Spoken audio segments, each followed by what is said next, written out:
केरल राजनीति की महिला लौह स्तंभ हैं के.आर. गौरियम्मा।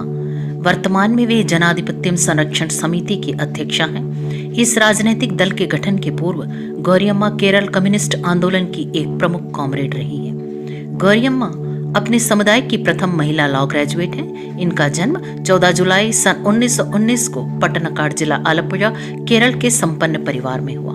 के रामन इनके पिता और पार्वती अम्मा माता हैं। स्कूल की पढ़ाई के बाद आगे की पढ़ाई उन्होंने महाराजा कॉलेज एर्नाकुलम से पूरी कर लॉ ग्रेजुएट बनी।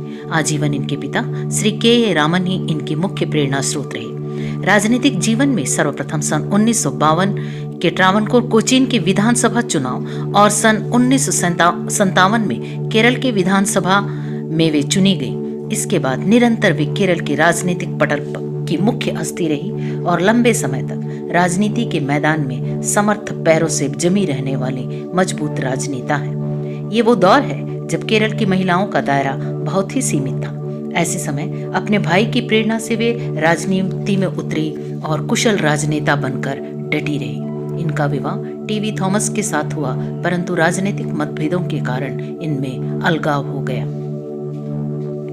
गौरियम्मा ने 11 बार चुनाव लड़े और 8 बार वे बहुमत से विजयी रही। इस दौरान वे विभिन्न मंत्री पद पर कार्यरत रही। राजस्व, कृषि, बिक्री कर, उद्योग, सामाजिक कल्याण, नागरिक आपूर्ति, प्रशासनिक न्याय आदि मंत्रालयों से जुड़ी। गौरियम्मा को राजनैतिक अनुभवों की एनसाइक्लोपीडिया कहे तो गलत नहीं होगा। केरल के भूमि सुधार बिल में गौरियम्मा का योगदान अविस्मरणीय है। उनके क्रांतिकारी पहल का परिणाम केरल के इतिहास में स्वर्णाक्षरित है। राजनीतिक मैदान के इस कुशल राजनेता को सन 1994 में सीपीआईएम से नेताओं की कूटनीति के तहत बाहर कर दिया गया। तब फिर उन्होंने जेएसएस पार्टी का गठन किया।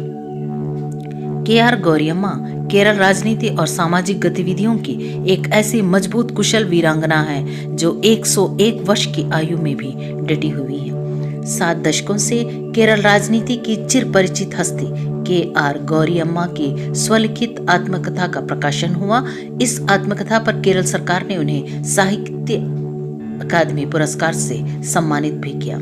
अपने 100वें जन्मदिन के अवसर पर गौरियम्मा ने कहा था, मुझे नहीं मालूम मैं कब तक जीवित रहूंगी, परंतु मैं वचन देती हूँ जीवन के अंतिम सांस तक महिलाओं के साथ होने वाली हिंसा के खिलाफ आवाज उठाऊंगी। केरल की किसी भी स्त्री, माता अथवा बहन के साथ कोई बुरा बर्ताव नहीं होना चाहिए।